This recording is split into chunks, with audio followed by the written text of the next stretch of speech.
오늘 본문에서는 그동안 소식이 좀 뜸했었던 이 사울의 아들 요나단이 등장을 하게 됩니다.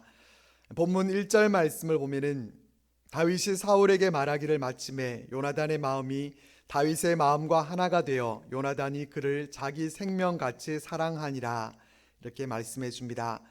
다윗이 사울에게 말하기를 마침에라고 하는데, 이 앞에 있는 17장 마지막 부분에서 블레셋과의 전투를 마친 후에 사울과 다윗과의 대화가 있었습니다. 누구의 아들인지를 묻는 이 사울에게 다윗은 나는 주의 종 베들레헴 사람 이새의 아들이니이다, 이렇게 대답을 했었습니다. 골리앗을 무찌른 저 다윗으로 말씀드릴 것 같으면 이렇게 말하지 않고 또 왕이시여 접니다, 왕이 찾으실 때마다 수금을 연주하고 왕의 무기 들은 자로 삼았던 제가 바로 그 소년입니다, 이렇게 말하지도 않습니다. 또 저는 사무엘 선지자로부터 차기 왕으로 기름 부음을 받은 자입니다, 또 그렇게 말하지도 않았습니다. 그런 겸손하게 나는 주의 종, 주의 신하입니다, 그렇게 얘기를 했었습니다. 그리고 그의 가문과 또 신분에 대한 그런 이야기들을 나눴겠죠. 그리고 그렇게 사울과 다윗이 대화를 할 때 왕자 요나단도 그 곁에 있었던 것 같습니다.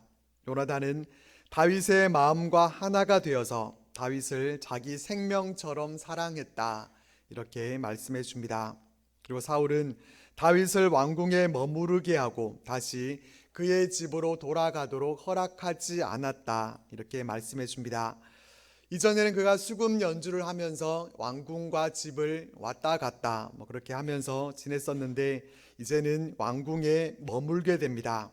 이 부분을 보면은 모세가 생각납니다. 모세가 하나님께 쓰임 받기 전에 그가 왕궁에서 먼저 훈련을 받았던 것처럼 다윗도 이제 차기 왕으로 등극하기 이전에 왕궁에 거하면서 왕실의 법도와 여러 가지 것들을 이제 배우고 있는 것처럼, 수업을 받고 있는 것처럼 그렇게 여겼습니다. 다윗이 이렇게 왕궁으로 들어와서 지내게 되는 것은, 이것은 그저 우연히 있어진 그러한 일들이 아니라 이 모든 것 가운데 하나님의 계획하심과 또 섭리하심이 있다라는 것을 우리가 깨닫게 됩니다. 3절과 4절에는 다시 요나단과 다윗에 대한 이야기로 이어지는데, 요나단은 자기가 입었던 겉옷을 벗어 다윗에게 주었다, 이렇게 말씀합니다. 요나단이 입던 옷이면은 어떤 옷입니까? 왕자의 옷입니다. 왕자의 옷을 다윗에게 주었다라고 하는 것은 그냥 제일 좋은 옷, 멋진 옷을 입혔다 정도의 의미가 아닙니다. 옷이 갖고 있는 그 권위, 옷이 가져다 주는 그 왕자의 지위, 그것을 다윗에게 주었다는 것입니다. 그리고 요나단의 군복과 칼과 활과 띠도 다윗에게 주었다, 이렇게 얘기합니다. 군장 종합 선물 세트를 다윗에게 주게 되는데, 여기서도 그냥 요나단에게 군복이 여러 벌 있고 칼과 활이 좀 남아 돌아서 그래서 여분의 것을 그냥 다윗에게 좀 너도 가져가라, 이런 의미가 아니라 고대 용사들은 상대를 높이거나 또 자신의 생명을 상대방에게 의탁한다라는 그러한 표시로 이와 같이 자신의 무기를 주는 그런 경우가 있었다고 합니다. 이처럼 요나단은 다윗을 자신의 신분과 또 목숨의 상징물이 되는 그러한 것들을 주기까지 이렇게 사랑하고 또 신뢰했던 것입니다. 그리고 이 부분은 요나단이 자신의 신분과 지위를 상징하는 그러한 것들을 이 다윗에게 넘겨주면서 요나단은 아마도 하나님이 다윗을 선택하신 것으로 그것을 미리 알고 있지 않았나 하는 그러한 생각을 우리는 해보게 됩니다. 이 부분에 대해서 성경은 더 이상 설명해 주고 있지 않기 때문에 요나단이 어떤 생각으로 자신의 옷과 무기들, 자신의 지위를 그렇게 다윗에게 넘겨줬는지 우리는 다 알 수가 없지만은, 요나단은 이와 같이 그렇게 자신이 받아야 할 왕위를 다윗에게 넘기는 것과 같은 이러한 모습을 성경에서 보여줍니다. 그리고 5절 말씀을 보겠습니다. 다윗은 사울이 보내는 곳마다 가서 지혜롭게 행하며 사울이 그를 군대 장으로 삼았더니 온 백성이 합당히 여겼고 사울의 신하들도 합당히 여겼더라, 이렇게 말씀해 줍니다. 다윗과 요나단의 우정도 이 보통이 아니었는데 다윗은 요나단뿐만 아니라 온 백성들로부터도 사랑과 또 인정을 받기 시작했다라는 것을 보여줍니다. 다윗은 용맹하기만 했던 것이 아니라 지혜롭게 행합니다. 그는 군사적으로만 뛰어났을 뿐만 아니라 또 정치적으로 또 행정적으로도 뛰어난 그런 면모를 보여주게 됩니다. 다윗은 골리앗을 무찌른 후에 사울이 이곳저곳으로 그렇게 보냈는데 어디로 보냈는지는 다 알 수가 없습니다. 어쨌든 다윗은 사울이 보내는 그곳마다 다 가서 모든 일들을 성공적으로 수행했습니다. 이렇게 모든 일들을 지혜롭게 이 다윗이 잘 처리를 하게 되니까 사울은 다윗을 군대 장으로 임명을 하게 됩니다. 군대의 지휘관, 군사들의 지휘를 맡긴다라고 하는 것은 그만큼 다윗이 신망받는 자리에 있었다라는 것을 우리가 알게 됩니다. 군대의 지휘관은 군사 쿠데타를 일으킬 수 있는 그런 자리인 만큼 아무에게나 줄 수 없는 그런 자리인데 다윗이 그런 위치를 차지하게 되었다는 것입니다. 이렇게 하나님께서 기름 부으신 사람에게는 이런 삶의 열매가 있습니다. 이 모든 결과들은 하나님의 영이 이 다윗에게 부어졌기 때문에 이와 같은 좋은 결과들이 있었습니다. 우리는 이와 같이 성령 안에서 복되고 귀한 열매들, 이것을 우리가 잘 맺어갈 수 있게 되기를 바랍니다. 근데 이제 이 부분에서부터 이제 문제가 생겨나기 시작합니다. 백성들로부터 다윗이 사랑받고 또 인정을 받게 되면서 사울이 다윗을 시기하게 됩니다. 6절과 우리 7절 말씀을 같이 읽어보겠습니다. 시작. 무리가 돌아올 때 곧 다윗이 블레셋 사람을 죽이고 돌아올 때에 이스라엘 모든 성읍에서 나와서 노래하며 춤추며 소고와 경쇠를 가지고 왕 사울을 환영하는데 여인들이 뛰놀며 노래하여 이르되 사울이 죽인 자는 천천히요 다윗은 만만이로다 한지라. 이 말씀은 17장과 연결이 되어서 이 다윗이 골리앗을 물리치고 귀환할 때 그 장면입니다. 이스라엘이 블레셋과의 전쟁에서 승리하고 돌아올 때 이스라엘 여인들이 나와서 환영을 하는데 그때 뛰놀면서 큰 소리로 노래 부르고 아주 큰 축제를 벌이게 됩니다. 6절 말씀을 보면은 이때 그 환영식 행사는 왕 사울을 환영하는데 라고 하는 이 말씀과 같이 사울 왕을 환영하는 그런 자리였습니다. 사울 왕과 다윗이 함께 출전을 했었고 사울 왕을 환영하는 그 자리에서 7절 말씀을 보니까 여인들이 뛰놀며 노래하여 이르되 사울이 죽인 자는 천천히요 다윗은 만만이로다, 이렇게 노래를 불렀습니다. 사울이 죽인 자는 수천 명이요 또 다윗은 수만 명이다, 이렇게 노래를 부른 것입니다. 그 노래를 불렀던 여인들은 어떠한 특정한 정치적인 의도를 갖고 이렇게 불렀던 것은 아니었을 것입니다. 왕인 사울은 깎아내리고 다윗을 새 왕으로 추대하고자 하는 그런 마음을 가지고 그런 노래를 불렀던 것은 분명히 아니었습니다.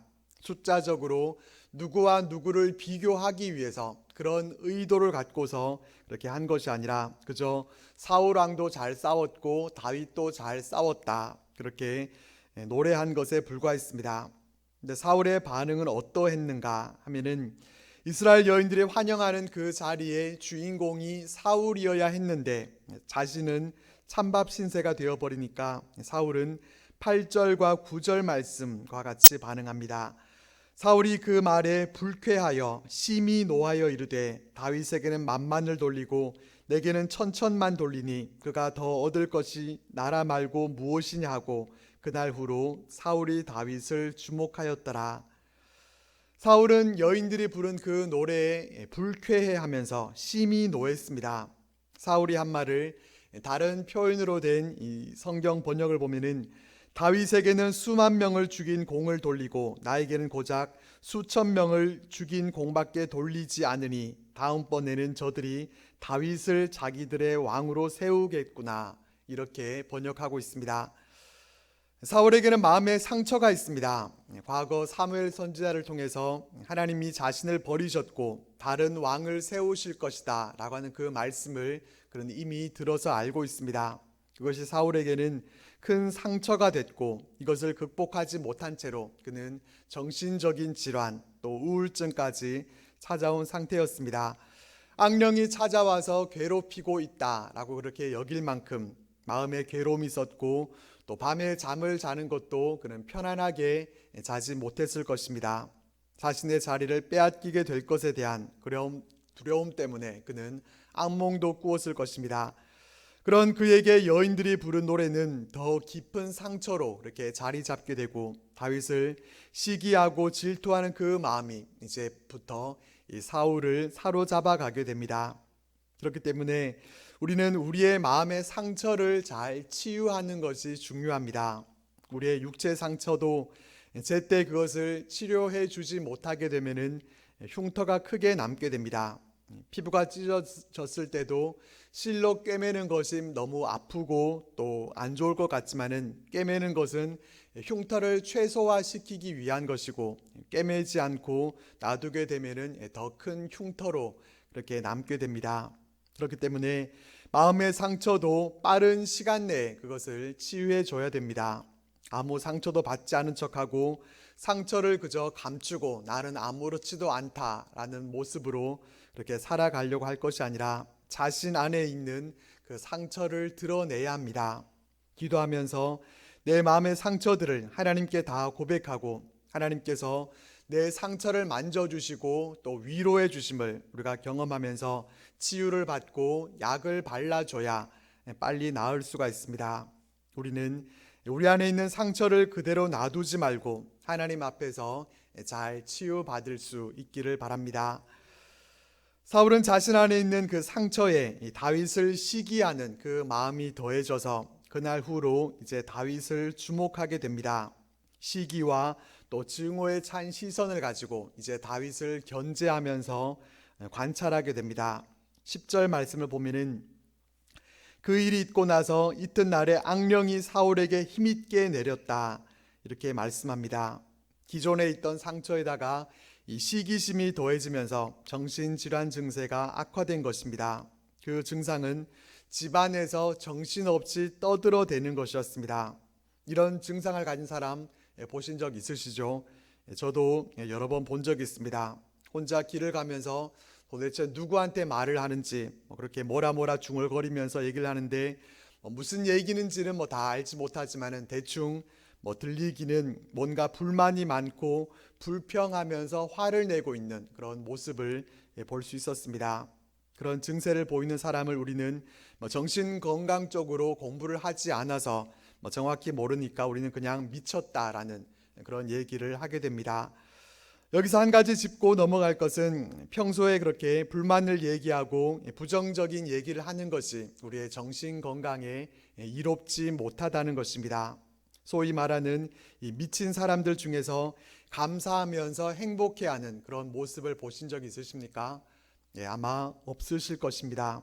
평소에 늘 부정적으로 얘기를 하고 또 짜증을 내고 불만을 얘기하고 남을 험담하고 이런 것들이 누적이 되게 되면은 그 사람은 또 그렇게 되게 되어 있습니다. 자신만 모르고 있을 뿐이지 그런 사람을 좋아할 사람은 또 아무도 없습니다. 불평과 부정적인 말들, 우리는 이런 것들이 우리를 사로잡지 못하도록 우리는 감사함으로 또 긍정적인 말들을 하면서 이러한 것들을 이겨내야 합니다. 부정적인 생각과 불평은 그냥 잠시 생각에서만 우리가 그치고 그것을 우리가 입 밖으로 내지 말고 우리의 생각과 말들은 긍정적이고 또 감사한 말들로 그렇게 채워나갈 수 있기를 바랍니다.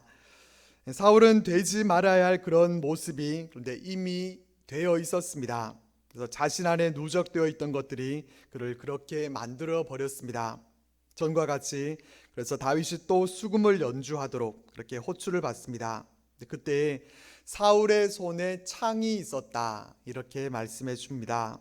수금 연주를 통해서 심신이 안정을 찾고 음악 치료를 받는 데나 집중해야 될 사람이 자기 곁에 세워둔 그 창을 만지작거리기 시작합니다.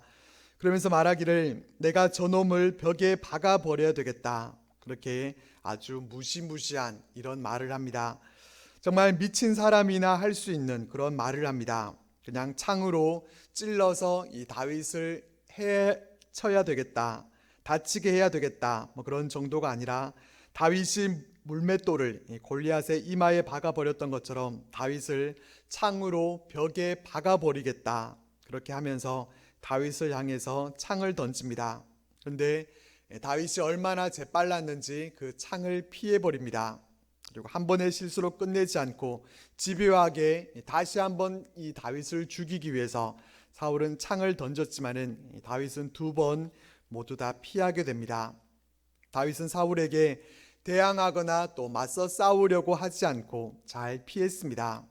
그렇지만 이것이 단순히 다윗이 몸이 재빨랐기 때문에 그랬던 것이 아니라 12절에서는 이렇게 말씀해 줍니다.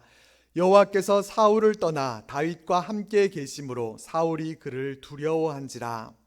다윗이 사울의 창을 두 번이나 피할 수 있었던 이유가 여기에 나타나는데, 그것은 하나님이 다윗과 함께 계셨기 때문이었습니다. 다윗이 사울의 창을 피할 수 있었던 것은 하나님이 다윗과 함께 하셔서 이 창이 비켜가도록 해주셨기 때문입니다. 사울이 창을 다루는 것이 서투르다거나 또 실력이 부족해서가 아니었습니다. 다윗을 창으로 벽에 박아버릴 만한 그런 힘이 이 사울에게 없어서가 아니었습니다. 사울도 싸움에 능한 용사였습니다. 그렇지만은 하나님이 함께 하시니까 이 사울의 창이 다윗을 맞출 수가 없었던 것입니다. 사울은 하나님이 자신을 떠나서 그렇게 다윗과 함께하는 그러한 모습을 그가 보면서 이 다윗을 두려워하게 됩니다. 다윗이 두려워진 사울은 어떻게 하는가 하면은 다윗을 자기 곁에서 이제 떠나게 하고 천부장으로 삼게 됩니다. 사울이 다윗을 천부장으로 삼았다라고 하는 것이 어떤 의미가 있는가 하면은 다윗을 변방의 지휘관으로 그렇게 보내서 다윗의 그 정치적 능력이 눈에 띄지 않도록 그렇게 했다는 것입니다. 또 그렇게 변방에서 나라를 지키다가 전쟁을 통해서 죽기를 바라는 또 그런 마음도 있었을 것입니다. 그러니까 국방부 장관처럼 쓰다가 전방 부대 같은 곳의 부대장으로 그렇게 좌천시켜 버린 것입니다. 근데 14절 말씀을 보겠습니다. 다윗이 그의 모든 일을 지혜롭게 행하니라, 여호와께서 그와 함께 계시니라. 앞에서는 모세가 생각났었는데 여기서는 또 요셉이 생각납니다. 요셉이 어느 곳에서든지 하나님께서 함께 하셔서 형통하게 해주셨던 것처럼 이 다윗 역시 그러했습니다. 하나님이 함께 하셔서 다윗은 자신에게 주어진 모든 일들을 지혜롭게 행하게 됩니다. 하나님이 함께 하시는 그런 보석 같은 사람은 그가 좌천이 되어서 진흙탕 속에 있든지 어디에 있든지 빛이 나게 됩니다. 보석같이 빛나는 다윗의 그 빛남을 눈에 띄지 않게 숨기려고 해도 그것이 숨겨지지 않고 이렇게 드러나게 되는 것을 볼 수가 있습니다. 우리도 이렇게 될 수 있기를 바랍니다. 하나님이 함께 하심으로 어디서나 빛나는 그런 보석 같은 존재로 살아갈 수 있기를 바랍니다. 그리고 우리가 이렇게 기도하면서 이것을 우리만을 위한 그런 기도 제목으로 우리가 삼는 것이 아니라 우리 자녀 손들을 위해서 우리가 기도할 때도 이런 제목으로 우리 자녀가 어떤 험한 곳에서도 보석같이 빛나는 존재가 되게 해주십시오. 우리 자손들이 자신들이 있는 자리에서 빛나는 보석들이 되게 해주십시오. 이렇게 기도하고 또 하나님께서 그 기도에 응답해 주시기를 바랍니다. 이에 대한 사울의 반응은 두려움이었습니다. 다윗의 형통함과 또 사울의 두려움, 이 두 가지가 여기서 대조가 되고 있습니다. 그리고 또 16절 말씀에서는 사울의 두려움과 또 백성들의 사랑함, 이 두 가지가 또 서로 대조를 이루고 있습니다. 다윗은 사울에게 있어서는 두려움의 대상이었던 반면에 또 백성들에게 있어서는 또 사랑스러운 존재였습니다. 백성들이 다윗을 사랑했던 것은 그가 자기들 앞에 출입했기 때문이었다, 이렇게 말씀해 주는데, 다윗은 천부장으로서 백성들을 열심으로 또 지혜롭게 또 그들을 위해서 일했기 때문이었습니다. 이 16절까지의 말씀을 통해서 이제 다윗이 점점 백성들로부터 사랑받고 또 인정받으면서 차기 이스라엘의 지도자로서 이제 점점 수면 위로 드러나게 됩니다. 그리고 반대로 사울은 점점 더 다윗을 두려워하게 되고 또 다윗을 제거 대상으로 이렇게 생각하게 됩니다. 16절까지의 말씀으로 내용이 이제 어느 정도 일단락이 되고 이제 17절부터 마지막 절까지 말씀은 사울이 다윗을 살해하려고 하는 그런 음모가 시행되는 것을 보여줍니다. 사울은 다윗을 창으로 던져서 그렇게 찔러 죽이려고 했었지만은 이 1차 시도는 실패로 끝나고 말았습니다. 그래서 이제 2차 시도를 하게 됩니다. 이 부분에서 가장 핵심이 되는 17절 말씀을 우리 같이 읽어보겠습니다. 시작. 사울이 다윗에게 이르되 내 맏딸 메랍을 내게 아내로 주리니 오직 너는 나를 위하여 용기를 내어 여호와의 싸움을 싸우라 하니 이는 그가 생각하기를 내 손을 그에게 대지 않고 블레셋 사람들의 손을 그에게 대게 하리라 함이라. 사울에게는 두 딸이 있었습니다. 이 메랍과 미갈이라는 두 딸이 있었는데 자신의 맏딸을 다윗에게 아내로 주겠다고 합니다. 여기서부터 벌써 냄새가 납니다. 창을 던지면서 죽이려고 했고 또 천부장으로 좌천시켰던 이 꼴도 보기 싫은 녀석을 자신의 사위로 삼겠다는 그런 제안을 합니다. 당연히 이 사울에게는 다윗을 자신의 사위로 삼고 싶은 그런 마음이 전혀 없습니다. 마음에도 없는 소리를 하는 이유는 내 손을 그에게 대지 않고 블레셋 사람들의 손을 그에게 대게 하리라. 자신의 딸과 혼인시키는 것을 미끼로 해서 다윗을 블레셋과의 전쟁터로 내보내서 그를 죽게 하려고 하는 그러한 음모를 꾸민 것입니다. 머리는 잘 쓴 것 같습니다. 만약에 다윗을 죽이려고 했던 그 1차 시도에서 성공을 거뒀다고 한다면은 다윗을 직접 살해한 왕으로 이렇게 백성들로부터 원성을 들었을지도 모릅니다. 하지만 블레셋과 싸우다가 전사하게 되면은 이 사울에게는 직접적인 비난이 없을 것이기 때문입니다. 그래서 딸 메랍을 주고 이 다윗을 제거하려고 했지만은 다윗의 반응은 18절 말씀과 같습니다. 내가 누구며 이스라엘 중에 내 친속이나 내 아버지의 집이 무엇이기에 내가 왕의 사위가 되리까? 다윗은 자신의 신분이 왕의 사위가 될 만큼 그렇게 좋지 못하다 그렇게 얘기를 합니다. 그렇게 해서 이 두 번째 시도가 성공하지 못하게 됩니다. 결국 사울의 맏딸 메랍은 다른 사람의 아내로 이렇게 주어지게 되고 맙니다. 근데 사울에게 좋은 기회가 찾아오게 된 것은 둘째 딸 미갈이 다윗을 사랑하고 있다는 그런 소식이었습니다. 그 소식을 들은 사울은 또 한 번의 기회가 찾아왔구나. 내가 미갈을 다윗에게 주고 딸을 이용해서 그를 함정에 빠뜨려 블레셋 사람의 손에 죽게 해야지. 이렇게 생각합니다. 얼마나 악한 말입니까? 사랑하고 아껴줘야 할 딸들을 자신의 이기적인 그 욕심을 위해서 둘 다 이용해 먹으려고만 하는 그런 사울의 모습을 볼 수가 있습니다.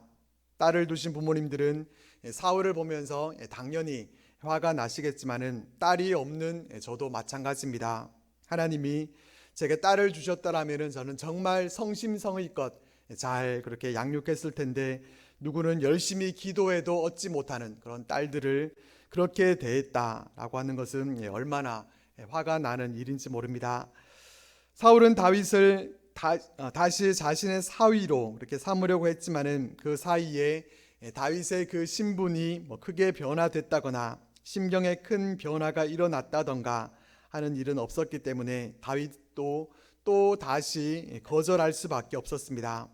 이대로 기회를 또 잃어버릴 수 없는 이 사울은 신하들에게 이 다윗을 설득하도록 비밀이 가서 말을 전하도록 시켰지만은 다윗은 또 뭐라고 하는가 하면은 23절 말씀에 보면은 왕의 사위 된 것을 너희는 작은 일로 보느냐? 나는 가난하고 천한 사람이라.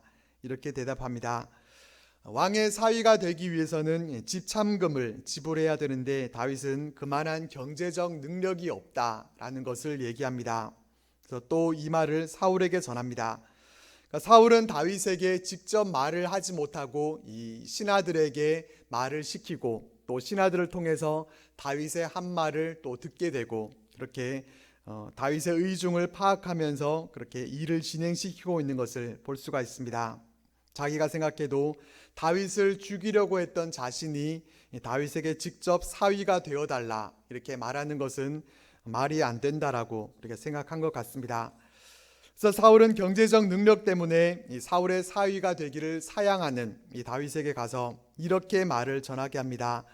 왕이 아무것도 원하지 않고 다만 왕의 원수의 보복으로 블레셋 사람들의 포피 100개를 원하신다 하라. 현재 우리가 쓰는 이 개역 개정 성경에는 왕이 아무것도 원하지 않고 라는 이 부분을 이전 개역 성경에는 패백도 원치 아니하고 이렇게 되어 있습니다. 이 패백이라고 하는 것은 곧 예물을 말하는 것이고 결혼 지참금을 의미합니다. 다윗은 메랍과의 그 혼인이 깨진 것은 자신의 그 경제적 능력 부족이라고 그렇게 느꼈던 것 같습니다. 사울의 큰딸 메랍은 앞에 있는 19절 말씀을 보면은 메랍을 무올라 사람 아드리엘에게 아내로 주었다 이렇게 되어 있는데, 메랍을 아내로 주었던 것은 이 아드리엘이라는 사람의 집에서 많은 결혼 지참금을 지불했기 때문이었을 거라고 그렇게 추측해 볼 수가 있습니다.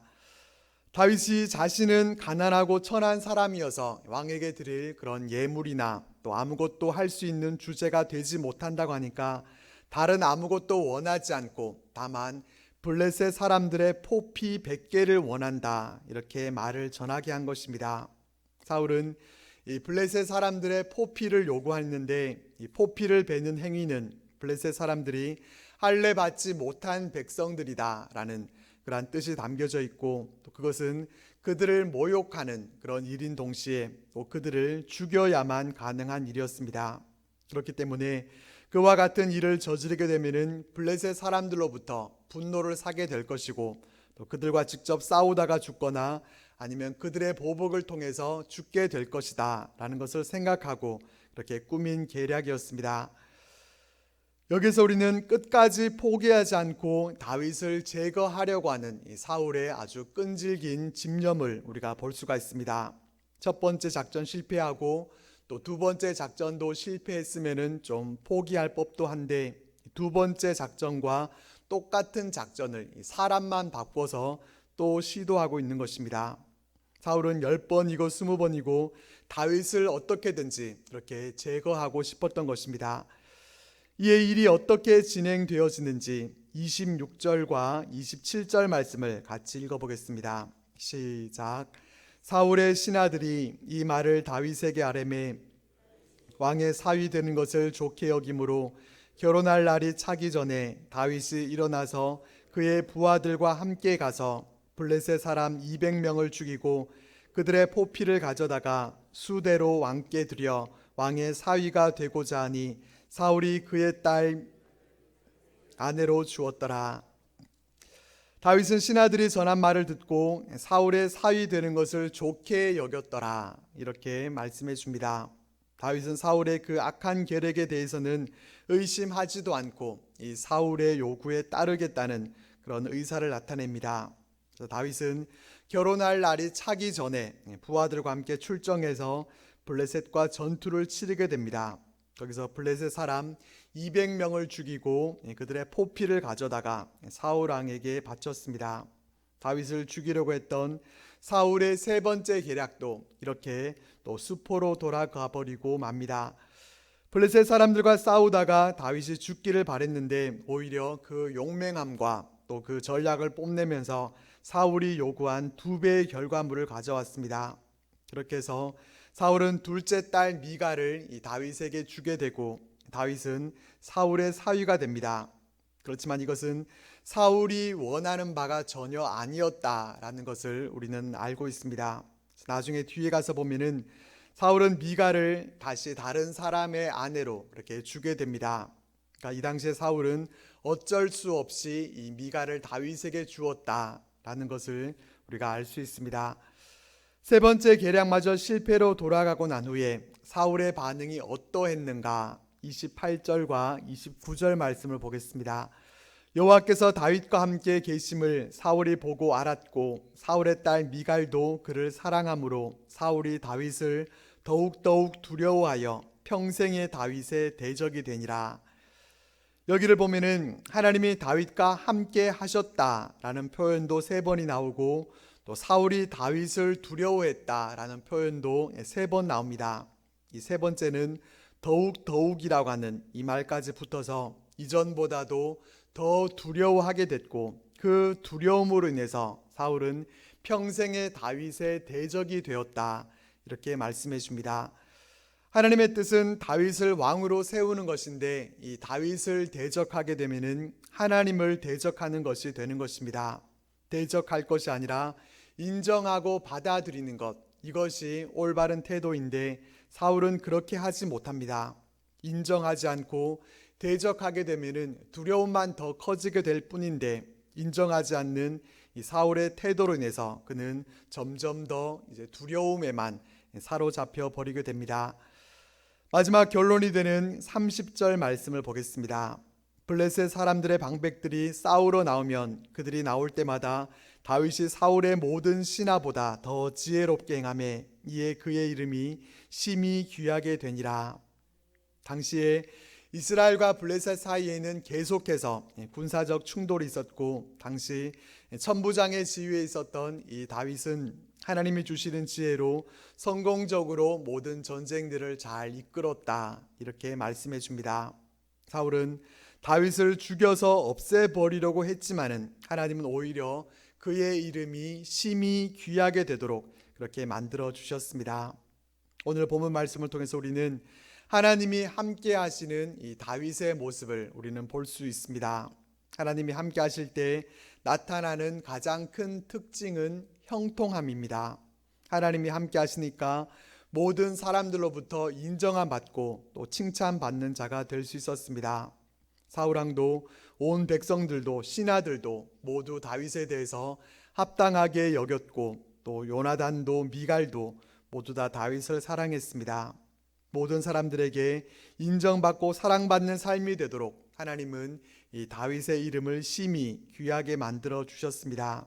그렇기 때문에 우리가 늘 구해야 할 우리의 기도 제목은 하나님의 함께 하심이 되어야 할 것입니다. 우리는 하나님이 우리 삶 가운데 늘 함께 해달라고 우리는 그렇게 기도하고 하나님의 그 함께 하심으로 인해서 우리 삶 가운데는 형통함의 은혜가 있고 또 아름답고 귀한 열매들을 더욱 많이 맺어가는 우리 모두의 삶이 되시기를 바랍니다.